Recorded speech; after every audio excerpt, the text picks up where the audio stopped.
It was a tragedy that rocked the community. In late March, a collision sent a BMW spinning onto a traffic island, hitting a group of children and teens. A 6-year-old boy was seriously injured, and 13-year-old Deborah Seol was killed. For neighbors, the tragic accident at the intersection seemed inevitable. We hear the crashes sometimes, and we've come up, and fortunately, no one has been killed in those accidents that I'm aware of at the time that I've been there. But you're just kind of waiting, is it going to take a death before something is done about this intersection? Friesen says she was completely gutted for an entire week when she learned about Seol's death. Police say they're now trying to add more insight to their investigation into the fatal crash. When the police show up on a scene, it's after the collision has taken place, and our perspective is going to be different than what the involved people's perspectives were, what the involved drivers' perspectives were. And doing the reenactment helps us get a clearer picture of what everyone saw at the time of the collision.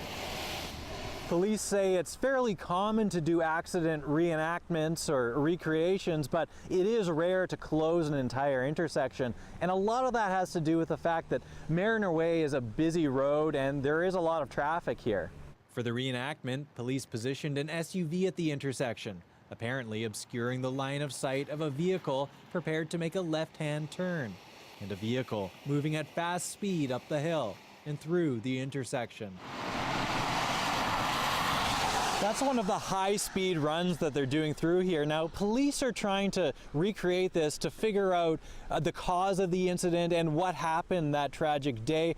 But also here is the engineering from the city, and what they're doing is trying to determine if there are ways to make this intersection safer and learn from this tragedy. They'll get video from various angles to make certain they understand the lines of sight and what could be seen at certain speeds and how much warning people have, to make sure that the roads are safer.